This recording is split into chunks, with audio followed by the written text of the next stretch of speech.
So since 2019, we've acquired about $70 million of assets, about 500 units spread across 30 buildings that we own and operate here in the Twin Cities. Whatever the mind can conceive and believe, the mind can achieve.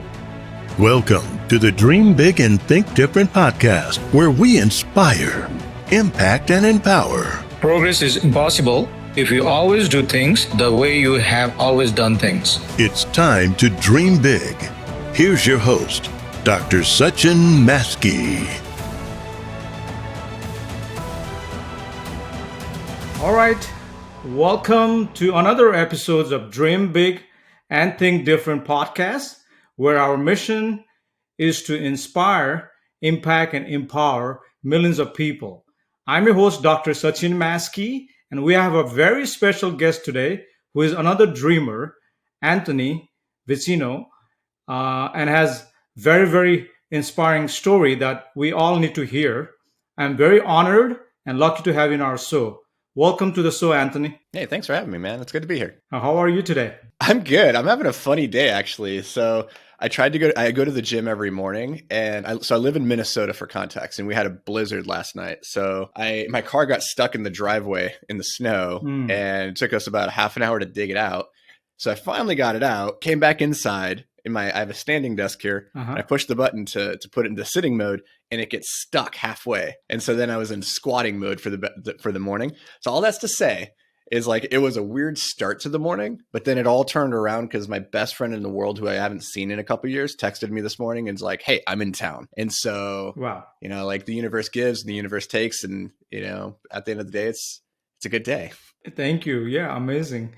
So yeah, here in Massachusetts, we don't have a snow right now, but it's the same thing. Yeah. One thing I don't like about the Massachusetts, definitely weather that has been challenging sometime. But hope you guys are doing well. Yeah, let's start our show today and start with the bio. Quick intro. I would like to introduce again Anthony Vicino, all the way from Minneapolis. He's a best-selling author of a couple of books, I think, but most importantly, Passive Investing Made Simple. He's also the host of Multifamily Investing Podcast, and he have built and exited 2 7-figure companies.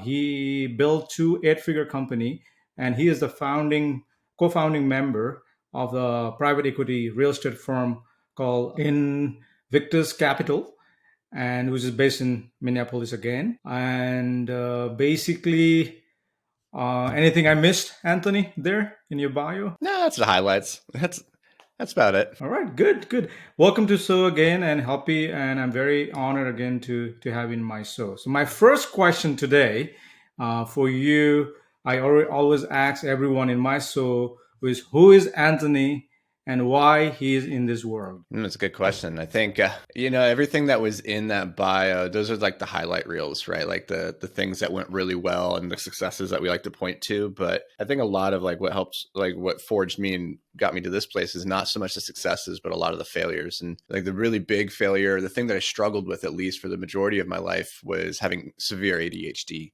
So at this point in my life, the thing that I define myself by is 2 things. One is that ADHD is not my weakness anymore. It's now my superpower. And at my heart, the thing that I want to do, and the reason I believe I'm here on the earth to do like the best that I can, is to tell stories. I think of myself as a storyteller, which, when we talk about like having a real estate private equity firm or building like a manufacturing company, like it's hard to see sometimes, like, where's the story? Like, where's the storytelling? But I find that in everything that I do, whether it was writing science fiction and fantasy, or it's working with investors or working with rock climbers on, building out their home climbing walls, like everything, it comes back to story. And so that's who I am at my heart, is just a storyteller. Okay. Wow.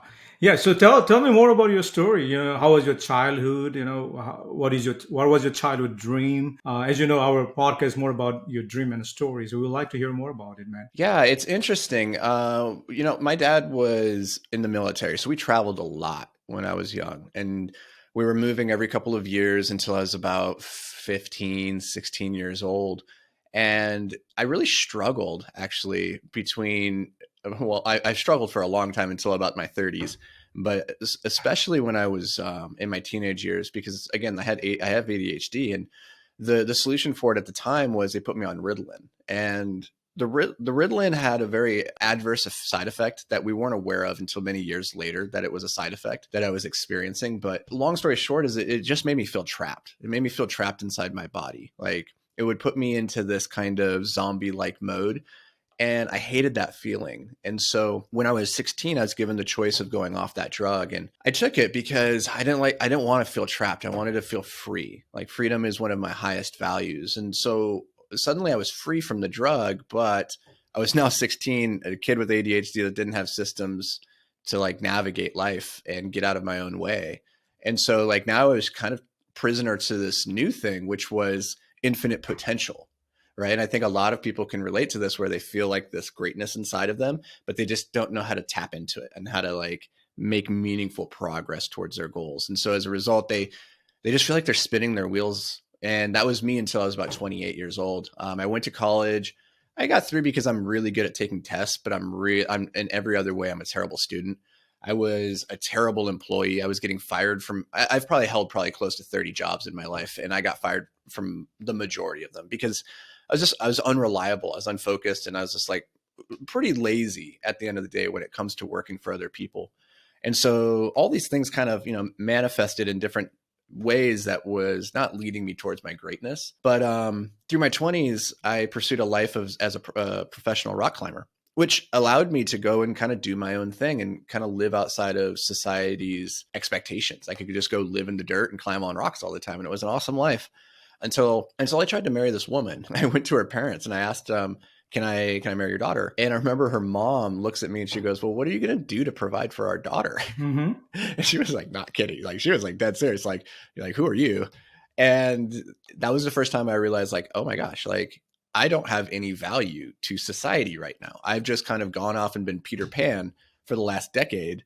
And I am living my life, but it won't have mattered at the end of the day if I disappear. And so coming off that conversation, I decided I was going to start changing some things and start to, tap into that greatness that I felt I had. And so that's when I started writing. I started writing science fiction and fantasy novels. A year or so later, that woman that I was going to marry, she left me, and I found myself living in the back of a van with about $80,000 in debt and like still no clear direction about what I was going to do in life. And from that low place, a friend came to me and he said, hey, let's build a business together.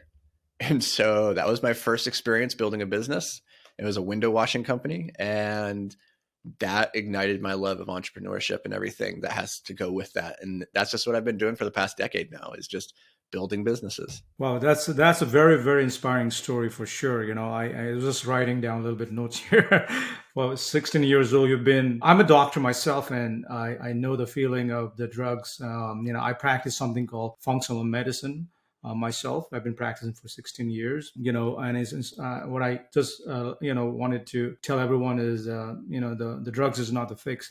Most of the time, is only managed as symptoms, and Ritalin is the same thing. So I'm glad you're off of it, and I'm glad you're making a lot of progress and a lot of impact in this world. And again, very inspiring story. But I want to go back to your climbing, a little bit rock climbing, and very interesting to know about your experience. It looks like you work in the company. I was just looking at your LinkedIn profile as a chief strategy officer in something called Escape Climbing. Can you just tell us more about that? And generally, I'm very curious, like rock climbing is kind of a sport that I always see people climbing the rock and all that. I'm from Nepal. Yeah. I just want to hear to your experience, your passion on that, Yeah, rock climbing is an amazing sport. So, I leveraged, so I was a rock climber for many, many years. And then I had the opportunity to start leveraging the knowledge that I had when a buddy who had started Escape Climbing, he started it in like 2006 or 7, back when he was still in college. And him and I had worked together at a climbing gym back in maybe 2008 through 2010.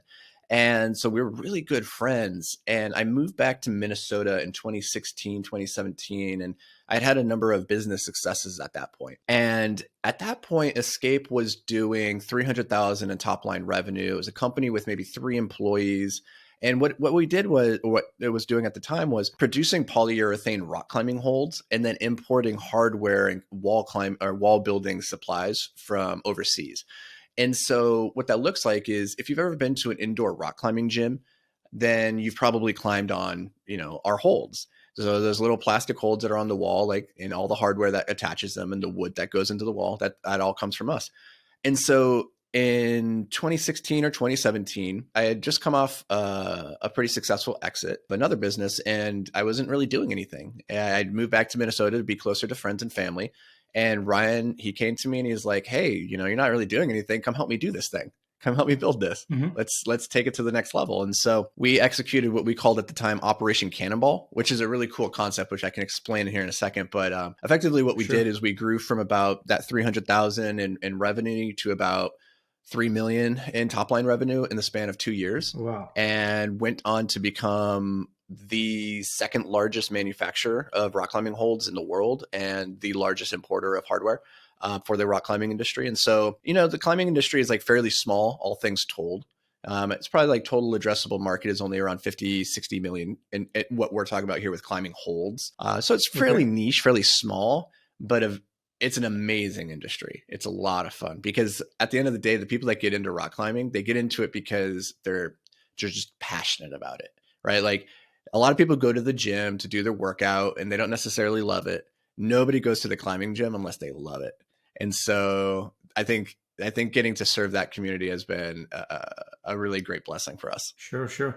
Yeah, wow. So definitely a lot to grasp from that thing that you mentioned about the company from 300,000 to 3 million just in 2 years. That's amazing, man. Yeah, it was a good run. So I'm from Nepal originally. As I said before, I don't know you've been to Nepal, but maybe something to think about down in the future. To something to do because a lot of people come to Nepal for climbing, and Mount Everest is one of them, right? So yeah, you guys got some big mountains out there. I was just thinking when you told me about that. But thank you for sharing that. Honestly, very, very, very beautiful. Next thing I was talking about your book writing. You wrote a book, Passive Investing Made Simple, and I want to know a little bit of why did you write that book and how did come that idea to write a book? So you got to rewind back to 2020. So I had been buying real estate on my own, kind of doing my own deals with my own money since about 2012. And the main reason for that was because when I started having these business successes, I was asking the people who are further ahead in life about what I should do with my money. And the thing they kept saying was just buy real estate. I was like, just buy real estate. So that's what I did. And until 2019, I was just buying real estate. And then a family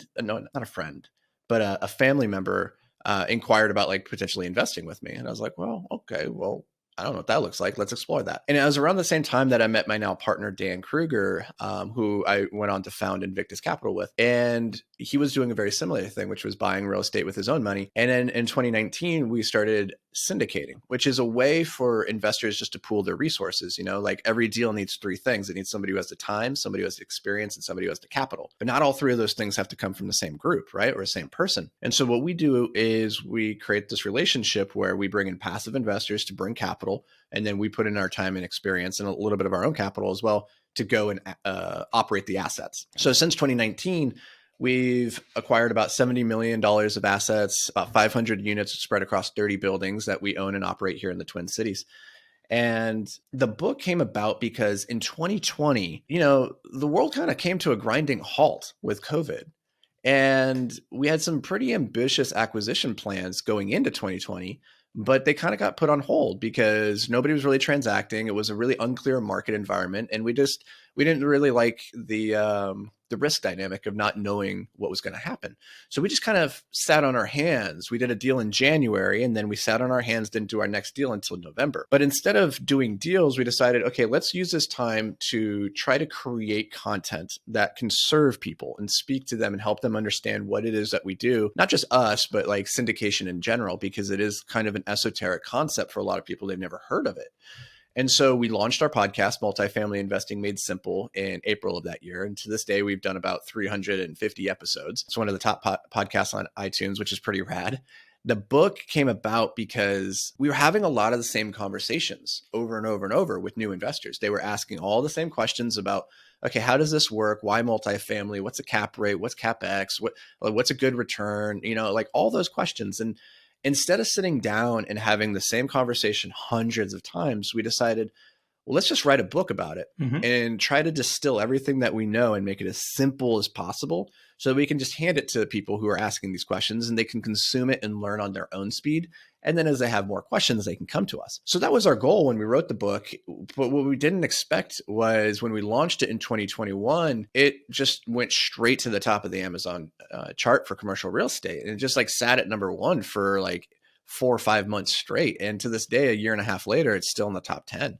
So it's been really remarkable because like we thought it was just going to be something that we would use to serve our own investors in our own network. And the fact that so many have picked it up now, read it, and whether again, like regardless of if they invest with us, that's not really what I care about. I just want people to know that like investing in large commercial assets, even as like a doctor, a lawyer, somebody who's really busy and doesn't want to do the work, like it's totally possible.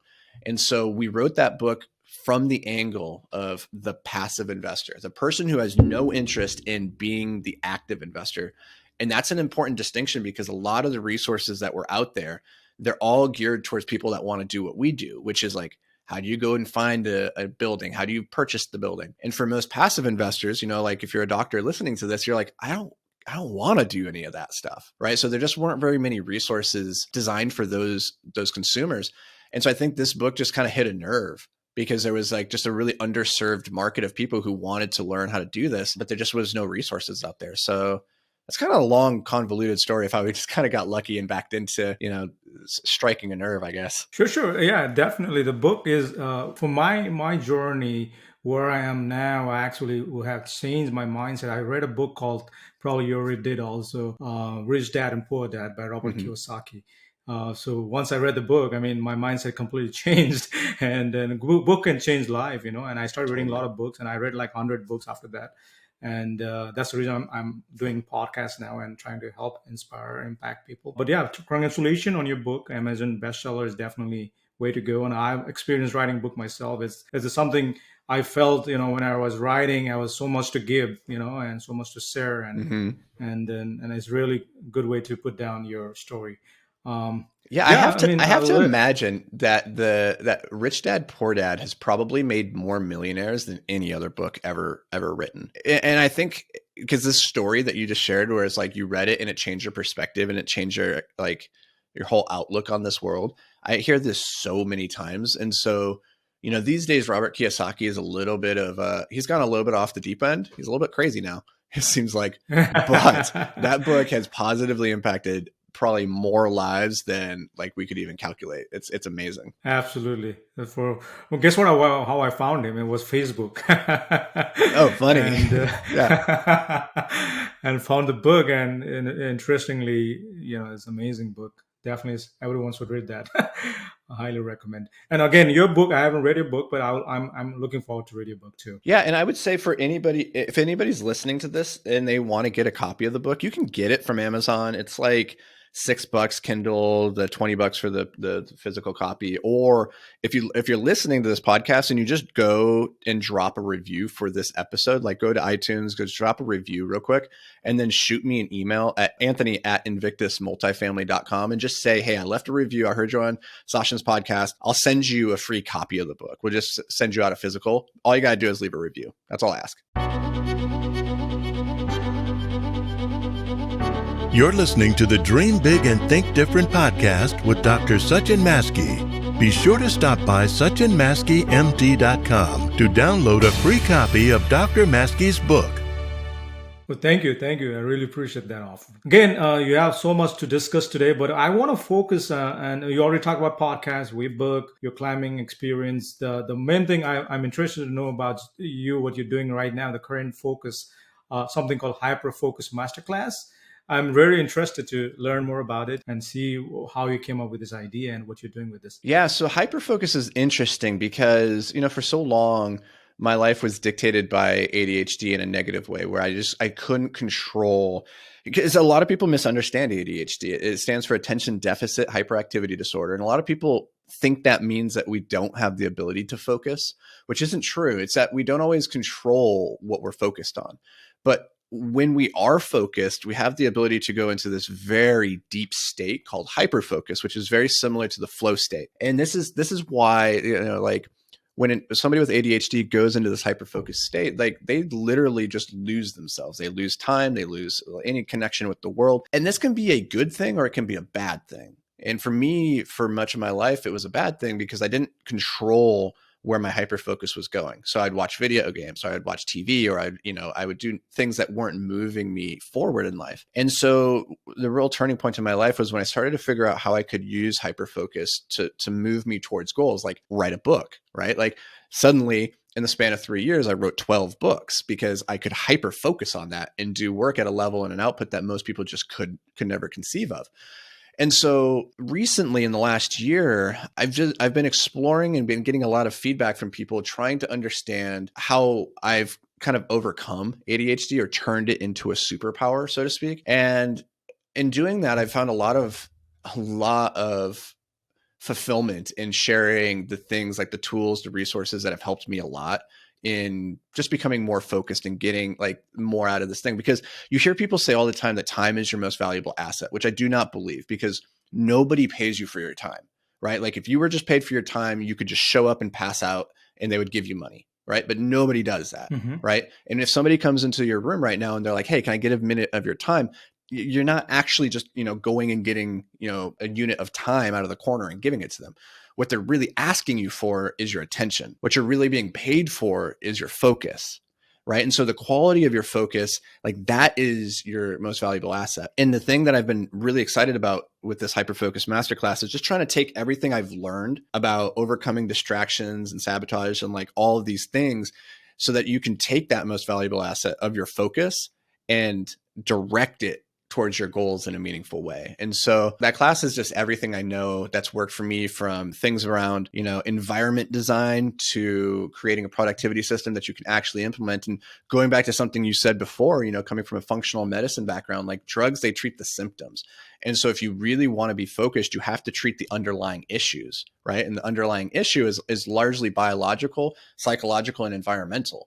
And so we get into the nuances of, okay, instead of treating with drugs, what can we do from a nutrition standpoint or from a sleep standpoint or from an exercise standpoint to help you regulate and modulate this biological mechanism? Because at the end of the day, like your focus and your energy is a function of this squishy machine that you're operating. So it's something that I'm really, really passionate about. And I found a lot of fulfillment because in sharing my stories and the things that have worked or haven't worked for me, it seems to have really resonated with a lot of people who I think they know how important focus is, but they feel so lost because it's a battle that you have to fight daily. And it's a battle that you're fighting against Facebook and Netflix and all these really brilliant engineers who are just trying to separate you from your attention. So that's kind of the ambition. That's the goal of this thing. Sure. So Hyperfocus Masterclass has already been launched, and how people can know more about it or like. Yeah. So the course it launches, depending on when you're listening to this, it should be launching in the first week of January, 2023. And so you can check it out by going to anthonyvicino.com/hyperfocus. That'll take you to the landing page. You can learn all about it. There's a couple different aspects of it that I think can be really beneficial for people. One is, the video courses and the resource, like the worksheets, the spreadsheets that we use to manage our time and our focus. Those are one thing, but there's also a community aspect where we bring everybody together into one community to share the things that are working, what's not working, to get, I think, if you really want to tap into your potential, like you have to find accountability. And the thing that I really struggled with in the early years was I had nobody to hold me accountable, and I lacked the ability to hold myself accountable. And so if you're in that situation where you don't have people in your life and you fundamentally lack the discipline to hold yourself accountable, which is okay, like I was there, then you need to be with a group of people who can help you be accountable, right? Until you can be accountable to yourself. Sure. So this is basically online course, or it's an interactive course. As I understand, there's a community there. Everything happens online, I believe. And how long is the course? Like, I'm a little bit. Can you tell me more about it? Yeah. So all the modules are online, and you get lifetime access. I think there's at the moment there's around 50 videos. And I think all told, it's probably like 6 hours, 7 hours of content in there. And we're going to be continually updating it over time. There's the group component, which is access to just an exclusive network, like a community. We use a pretty awesome platform called Mighty Networks, which is just a great way for people to stay in contact, to share what's working, what's not working. And then there is a small group component, a small group coaching component, if people are interested, where once a month we get together as a small group of 10 to 12 people and sit down and do some live coaching. But that's a pretty small cap thing, because I don't love coaching. It's not what sparks my soul with joy. I love creating content and love creating ideas.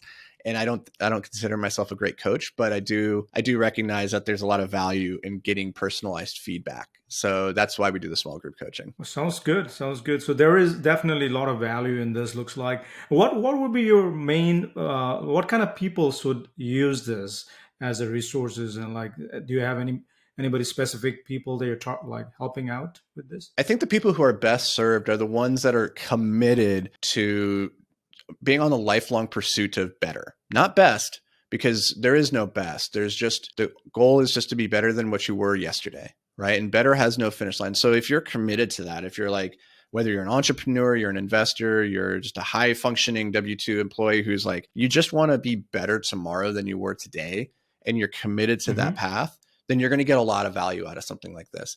If you're somebody who's looking for the quick fix that you can just like get the system and it's gonna work, it's not. I can tell you it's not going to work, because honestly, the thing that you start to realize at a certain point is that the system does not matter as much as the person executing the system. Pretty much any system can work if you're committed to making it work. And so that's the first thing I would say is, like, if you're committed to making it work, then then here's a framework you're going to take off, and it's going to be awesome. But if you're just thinking like this is going to be easy, or if it's some way to like go get rich and make money really easily, it's none of that. I really like what you just said, like how to become better today than yesterday. I always tell my kids that, you have to get better every day in order to progress in your life. And I really think that's important for all of us to know. I agree. I think the thing that sparks all humans with joy, like the most joy, is the feeling of progress, right? It's not about the feeling of being at the top of the mountain, because if you've ever climbed a mountain, you know that it's actually pretty anticlimactic to get to the top. You're like, okay, now what? And you can take that to extend it to any goal you've ever had, right? Like whether that was being a doctor or like starting that business, like once you finally get the thing, it's actually less fulfilling than you thought it would be. And so just focusing on that peak it's going to set you up for failure. But if you focus on the progress and just saying, today I made it this much further than I was yesterday, that's what keeps people engaged in this game and feeling like happy in life. And the people who are the most discontent, I think it's because they do not feel any sense of progress. They feel stuck, or they feel like they're sliding backwards. And when that starts to happen, you start to slide into depression, you start to have negative feelings. And I think that's the stuff that makes life not worth living, right? And so I think the key is, you don't have to make massive progress. You just have to have a sense that I'm moving towards my greatness. And if you do that, then life is pretty damn good. Absolutely. I totally agree with that for sure. And again, thank you. Thank you for giving us all this feedback and your advice. Really inspiring. The next question, I was actually reading your blog today and I wanted to talk more about it. 3-step framework to use, how to think through like money-making activities, like planting a money seed, growing a money tree, and harvesting that money tree. Can you talk about that? I'm really interested to hear about it. Yeah. So a couple of weeks ago, I was on a podcast, or I was maybe on a webinar, and somebody asked the question, like, because I said, at the end of the day, if you want to make money, you just need to figure out what are your money making activities. Like, what are your key MMAs? That's what I call them. And then just make sure that every single day you're prioritizing those MMAs.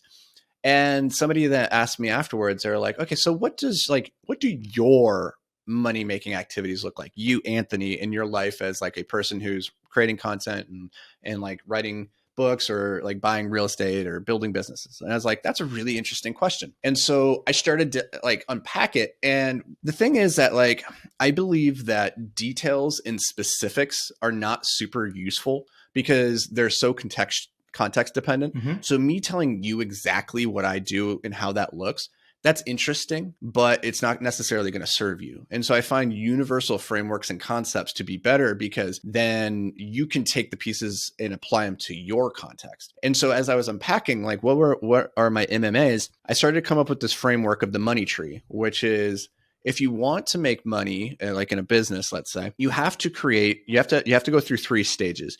First stage is that you have to find and plant a money seed. And your money seed is the vehicle that's going to generate you income, right? And that could be all sorts of things. It could be an investment. It could be a business. It could be a W-2 job, right? There's a lot of things that can make you money. Now, the thing to realize is that not all money seeds are equal, right? Like some seeds can make you more money. Some can make you more, they're more robust. And so they require less watering, more fragile. And so you have to care for them a whole lot more. But when you're in that planting phase, what you're doing is you're really creating like a fertile environment for your seed to take blossom. And so in this, like this is all around. So if we're going to use the example of buying real estate, planting your money seed, like your money seed is that first building, that building. Right. So we got to get that building. Your key money making activities then in pursuit of getting that building are all sorts of things like talking and networking with brokers, networking with lenders, making offers, touring properties, right? Like those are the things that have to occur for you to get that money seed. But once you have that money seed, once you get that offer accepted and you have that building under contract and now you own the thing, now you've planted it, now you need to tend to it and you need to water it and make sure that that thing starts to blossom. And this is the part that, you know, a lot of people lose interest in because this is the hard part. This is the slow daily grind of just standing over a patch of dirt and watering it and hoping that someday you'll see a sprout. And this is where people typically get bored and they give up, or because it's really hard and slow and they don't feel like they're making progress. But this is the growing the money tree state phase. And so this is all sorts of things like when going back to that building example, this is handling day-to-day leasing activities, talking to residents about repair issues. This is, you know, going and mowing the lawn. These are the things that are maintaining that building and so that it can start to generate income for you. And then the third phase is once you have that income coming in, now it's a matter of harvesting your money tree. And the problem that most people get into is because they've been grinding for so long, trying to water their seed and trying to get to sprout, by the time they get that first fruit, they're starving. And so they just start gobbling it up and they eat all the fruit. And now their money tree, like it's producing fruit, but you're consuming it as quickly as it's coming in. And so you're never going to outgrow that one money tree. And so what you have to do in this phase then is figure out, how do I take some of the fruit to sustain myself? And how do I take some of it and replant it? So now instead of one money tree, I can turn that into 3 money trees, right? And as you do that, you start to grow a money forest. And so that's the analogy. That's the framework that I use to think through that, because in each one of those stages, whether it's plant, grow, harvest, your key money-making activities are going to slightly shift. But the interesting thing is, it's not linear. You don't just do one stage and then stop and then move to the next and then do that and then stop and move to the next. You have to find a way to balance all of them simultaneously, because you're going to have some money plants and money seeds at different phases of growth, right? And so my whole goal with entrepreneurship and like sharing the content that I do is to try to make it simple to understand so that you can just zero in on, okay, what are the few levers that I need to pull in my business to get the maximum effect? And so that's really where the money tree analogy came from. Yeah, I really like the story and the way you have made it very simple to understand about money tree, and definitely worth reading the article for sure. And you have already heard now what is the behind those concepts. I would like to talk about, Anthony, about your investing. Like one of the things you like to do looks like investing. Besides real estate and business, anything you're investing in current market? Because a lot of time we worry about this, recession coming along. And what do you think generally? What are you thinking, and where you want to invest your money into? This is a really good question. So I actually did a video on this recently on YouTube called How to Get Rich in the 2023 Recession. So if anybody's like wants to go, yeah. And I lay out exactly like what my investing plan is over the next 2 years, how much I plan to allocate to different buckets. So understand, I think that there's a great opportunity here in a recession to build wealth. But you have to be well positioned for it. So number one, you have to be aware of what a good opportunity looks like. because most people do not know what an opportunity actually looks like. And so when it comes to them, they overlook it, they miss it entirely. Right. 2 is you need to be in a position to capitalize on the opportunity, which means that you need to be sitting on liquidity. You have to be sitting on cash or easily converted to cash equivalent so that you can take advantage of those opportunities. Now, for me, I'm all about leaning into whatever personal edge that you have. For me, the edges that I have are in business and in real estate. Real estate, because that's what I know, love and breathe. Our team does this every single day. And so I have a unique edge there. So I'm going to allocate disproportionately to real estate. I'm not going to say that's for everybody, but I think everybody should own real estate. But that's one area that I'm going to be going heavily into, even more, as heavily as I already am.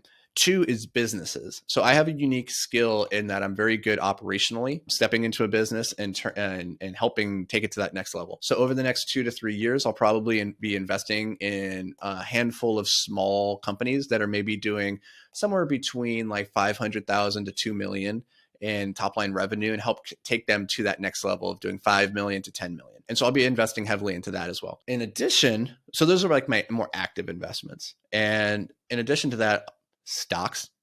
Like, as a real estate guy, a lot of real estate people will poo-poo stocks, but you know what? Like the market's still great. And there's gonna be a ton of really awesome buying opportunities. I think there's really interesting things to be done right now with bonds and T-bills and just the return that you can get there, given how safe and secure they are in terms of being backed by the full faith of the government. I think those are things to be looking at in the short term when you're thinking about how do I store liquid cash in the short term so that I can be ready for opportunities. And then, you know, I'm not big on crypto. I put about maybe 5% of my total net worth. That was my next question. Yeah, I put about 5% of my total net worth into it because I'm all about Nassim Taleb's asymmetric bets. I don't know if you guys are familiar with that, but his books are amazing. He wrote Anti-Fragile, Fooled by Randomness, The Black Swan. Check out those books and learn about this. But his asymmetric barbell investing strategy, the goal is that you cap your downside. So you invest in things that have limited downside, or you limit your downside rather, but have potentially like exponential upside. I look at crypto as a bet. I don't look at it as an investment. I look at it as a speculation or as a bet that I'm going to only the money I'm going to put, the money that I put in is only money I'm okay losing. Okay. So if it goes to zero, I don't really care because I'm betting on the big potential upside in 10, 15 years from now. And so I'm not somebody who ever invests in anything for a short-term period. If I'm getting into anything, it's because I believe in it on a 10 to 15, 20 year horizon. And for me, you know, given everything that's happened with crypto over the last 2 or 3 years, a lot of people will say like, oh, you're crazy. Like, you know, why would you ever do this? I do believe that on a 10 to 15 year horizon, it's hard to imagine a world where crypto is not playing a more significant role in our lives than it currently is. And so right now I have a couple of bets spread across a few more protocol level bets, not necessarily on like a currency or a particular application, but I'm trying to bet more on like the protocols that everything else are going to be built on top of. So like Ethereum. Sure. Yeah, amazing. So yeah, I do. I'm an avid investor too. I invested in a lot of startups, including NFTs.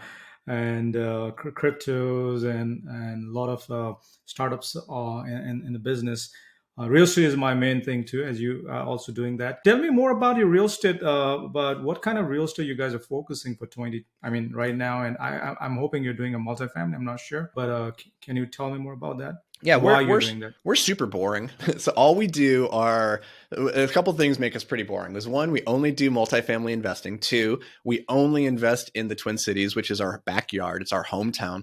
And number 3, we're vertically integrated. So we have an in-house property management company that only manages our own assets. Okay. And so that kind of makes us boring. But the thing is, like, we only stay in our lane and we only do what we know, and we do it over and over and over again because we know it really well and we're really good at it. And so the more you do a thing, the more it de-risks that thing. Sure. Right? Because now you have more experience, you have more resources, more capacity. And so all we do is we focus on between 20 and 100 unit apartment complexes up here in the Twin Cities. And we have about 30 buildings currently. We'll probably just keep acquiring and doing the same thing because if it's not broke, don't fix it. I think with the economy kind of shifting, interest rates doing what they're doing, inflation being what it is, and like all these questions about recession, we're tightening up our underwriting and we're getting more cautious in terms of what deals we'll go into. But I still think that there's going to be a lot of really good buying opportunities. And so it's never about timing the market. It's about time in the market, right? And so instead of sitting and waiting for the bottom and hoping that we're going to get that unicorn deal, we're going to keep buying, and we're going to keep looking, and we're going to keep looking for those good, solid deals, things that are going to play out well over, again, a 10 to 15 year window. Wow. Yeah, amazing. So yeah, we have to cover a lot of things today, and real estate again is one of my gig, and we do under in the Florida market, and we do ground up development too, and I think real estate is a big opportunity. Especially multifamily I call it bread and butter real estate asset class. And I agree with conservative underwriting and all those buying right is important. We are towards the end of the show, believe it or not. It was definitely a lot of things that I learned personally for myself. And I'm hoping all the people listening to this has definitely got a lot of value by listening, by inspiring story you have. Last thing I want to ask you for today's podcast is where the people can find you. And what would be the one thing you want to say today before we are, before we leave for the podcast? Yeah. So if you guys want to find me, the best places are either you can find me at my website, anthonyvicino.com, and that's going to link you to all my different social media. I'm very active on social media. So if you guys have questions or just want to come and chat, like I respond to literally everybody. So come say hi. If you want to learn about what we do at Invictus, you can go to invictusmultifamily.com, learn more about our investment side of the company. And if there's anything I could tell you as you walk away from this episode is to realize that if all you have done at the end of this hour is have listened and you feel motivated and you feel entertained and you feel as though you've learned something, but you never take that information and actually apply it, then you will have wasted your time. Because learning is not a matter of collecting information. Learning occurs when you collect information that then changes your behavior. So I hope that this podcast has maybe helped you and given you some information that you can take into your life to change your behavior. If that's getting into your first investment deal or starting a business or just pursuing whatever that dream is that you have for your life. I hope that you don't just have listened to this episode and then feel good about it and then do nothing. That's my hope for you. Thank you. I really think that's important. Taking massive action is definitely key. So yeah, take action today. And again, really appreciate your time, Anthony, for this podcast. I am grateful and honored to have you. And thank you everyone for listening or whoever watching this podcast. Really grateful if you can review or like the podcast and subscribe to the channel. Thank you and see you next time. Have a great day. Thank you for listening to today's episode of Dream Big and Think Different. We hope you enjoyed it. Please be sure to subscribe to our show so you don't miss any gold nuggets. We would appreciate it if you could rate and leave us a review on iTunes, Spotify, and other platforms. And be sure to stop by SachinMaskeyMD.com to download a free copy of Sachin's book. Until next time.